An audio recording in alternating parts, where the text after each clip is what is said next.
And now, it's time for another Dice Tower review with Tom Vasel.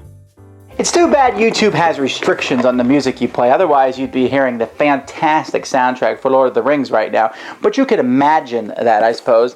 Here we have Lord of the Rings, the card game, and this is a pretty neat game for a couple reasons. Well, not neat, but it's unique, I suppose. But it's a living card game, which is kind of like a collectible card game, but you don't need to keep buying packs, or you can buy packs, but they're not collectible. Basically, living means each month they're going to come out with an expansion for this, and you buy it, and you get the same cards as everybody else. So, and unlike any other games of this genre, this isn't one where you're like, oh, I got to beat my friends, because this is the first living card game, or collectible card game, I think, for even that matter, maybe, that is cooperative. You find a buddy, you both pick some of the good guys from Lord of the Rings, you pick a quest to go on, and you go off and you fight it together. Now, cooperative games, right up my alley. Lord of the Rings, card game, well, why not? Let's take a look and see if it's any good. Okay, I'm going to kind of give you a basic overview of the game. Can't get into all the details here. The game comes with 4 spheres of influence, and it's a little different in factions. Because, you know, it's not like you have elves, dwarves, and humans. No, you actually have leadership, lore, spirit, and tactics. And so people who kind of are the same style are together. And you can mix and match these. I mean, it's easiest, I think, if you play all of one kind, but you can mix and match. So let's take a look. For example, here we have each, player is going to start with 3 heroes. And so here we have my 3 favorite, Legolas, Gimli, and Thalen. They're the 3 tactics heroes that come in this box. Taking a closer look at one of the cards here, you can see Gimli. At the top is a threat number, that 11 there. The higher the threat number, really, the better the character is. And you're going to add together all your threat numbers at the beginning of the game and put them on your threat dial. There's a threat dial that's included with the game, and if that threat dial ever gets to 50, then you're out of the game. So, for example here, with Legolas, Gimli, and Thalen, I start with a threat level of 29. So I only have 21 threat to go before I'm out. But anyway, back to the characters. So the top number is their adventuring number. The next 2 numbers are their attack and defense. And then the number in red is how many hit points they have. And then, of course, they have maybe special abilities, or here's an action that you can use. And before I go any farther, I'll mention in this game often you will exhaust cards. It's the same as tapping them from Magic the Gathering. Basically, you turn the card sideways and they can't be exhausted again for an action until the end of each turn. So after you take these 3 heroes, you then take a deck. And usually you're going to put the same kind of cards in this deck as your characters. And each character can have a neutral card thrown in their deck also. In this game, the only neutral card is Gandalf. But hey, who's not going to put Gandalf in their deck? So you shuffle your deck and you'll draw cards, and players are going to attempt to complete different quests. Now this game comes with a few quests to play, and each quest has different cards that you go through. You start with, let's say I'm going to try the passage through Mirthen Wood here. I would start with the 1 part of that quest, and I have to complete all the different quest cards of that. In this instance, there's 3 quest cards, so it doesn't sound so difficult. That quest card is set in a display, and it might have some things that are set up. Here's a location, the Old Forest Road, and here is a bad guy. And you can see bad guys also have a threat level, have an attack and a defense, and hit points. Now, one of the things about these bad cards, and there's a deck of them that you're going to make, each of them has a symbol on it, and when you pick a quest to use, it will show you what symbols you are pulling from all the bad cards that there is. So you find out you look through all the cards and you add in those. So for example, all the spider symbols are in this first quest because one of the things you're doing is you're fighting spiders. And so then the game has a few rounds that you go through, but the first thing you do in a turn is you're going to decide, how many people are you going to send out a questing, I guess, or how many are going to go out and try to accomplish this flies and spiders thing here, sending them out. Before you do that, you get resources. Each of your heroes produces 1 resource per turn, and you are able to use those resources to buy cards from your hand. Now, the cards from your hand, a lot of them are going to be other allies. They're kind of like your heroes. They're more expendable. They don't produce resources. They might be weapons that you can attach to someone, or they might just be cards that you can play from your hand.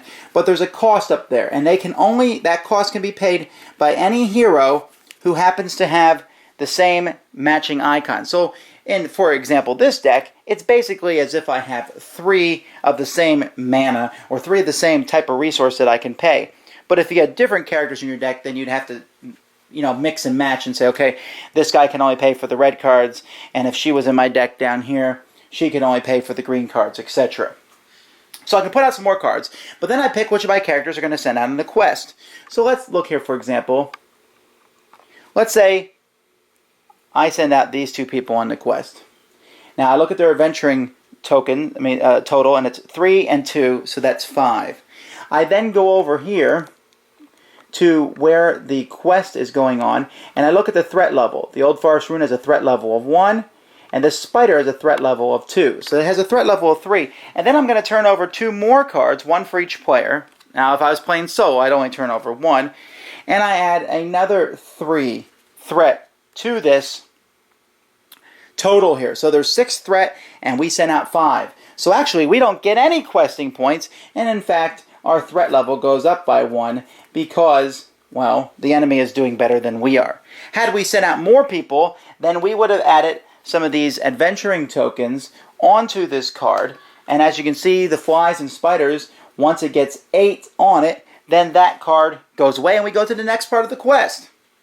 Now, not every quest is defeated by putting adventuring tokens on it. Some are done by defeating a certain amount of monsters, etc.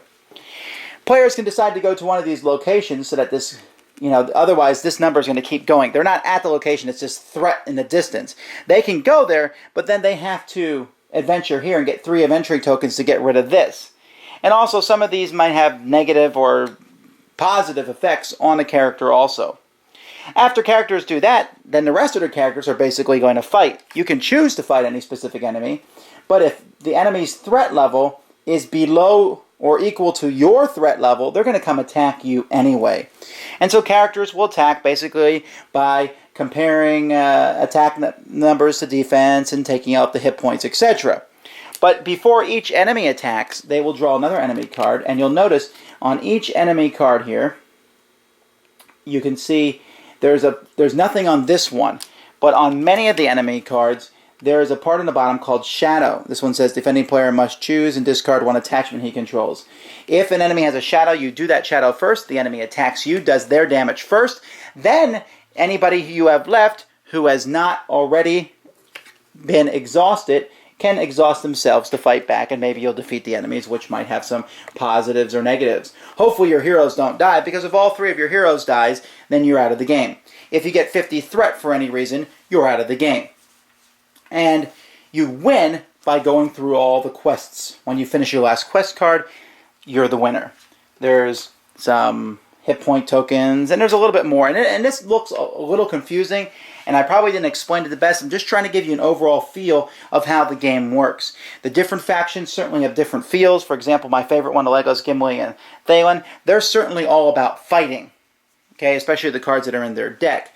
While the deck above them, Eleanor, Dunher, and Eowyn, or however you pronounce their names, they're more about going out on adventures. And there's also, they're not bad at healing. And, so when you're playing a 2-player game, you can play this solo. I mean, it's not bad solo. But I like playing a 2-player game because you try to put together 2 of these decks that kind of complement each other. You both don't want to be fighters. You might want to send... And then you work together. One of you might want to be an adventurer, etc. It's really interesting on how they all work together, and they did a good job at including a ton of characters.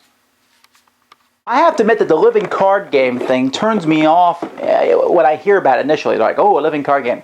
Oh, brother, lots of little rules and stuff. This really doesn't have those. It's fairly straightforward, even if I wasn't so good at explaining it. The idea of tapping and untapping cards and attacking and such, and it's very straightforward, and it's hard. This game is tough. I mean, they have each mission is ranked at a certain level. The first expansion is already out, the Hunt for Golem, but they, and each one's ranked, and I'm playing on the easier levels, and it's like, ow, it feels like that. you feel like you're getting beat down, but then you can win. And I like cooperative games like that because when you win, you high-five each other. Now, obviously, it's two-player. You could play with more. I guess you have to buy multiple copies of the game, and then you put them together, and you could play with more. But I don't know that it would feel kind of funky with 4 players and everybody's, there'd just be cards everywhere. So 2 players is good. I know a lot of people in my gaming group seem to like the solitaire factor of it a lot. So hey, if you like solitaire, I hear it's good. For me though, if I have a buddy, I can get together and we can say, hey, today we're going to go conquer this mission. Maybe they could have put a few more missions in the box, 3, but I mean, that's still enough variety. I mean, most cooperative games, it's just one thing you're doing. Here you have 3 different ones you're going to do, and each one is very different. And like I said, since it's a living card game, new packs are going to come out. The box is massively gigantic for what's inside. You're using like this much of the space, but I suppose that's to fit all the expansions that come out. And I like these square boxes anyway. Awesome artwork, high production value. It seems like a very tight set of rules. This one has a lot of good going for it. Thanks for joining us today. For more written, audio, and video reviews, as well as the #1 board game podcast, check out the website at www.thedicetower.com. Until then, this is Eric Summerer, and you've been watching The Dice Tower.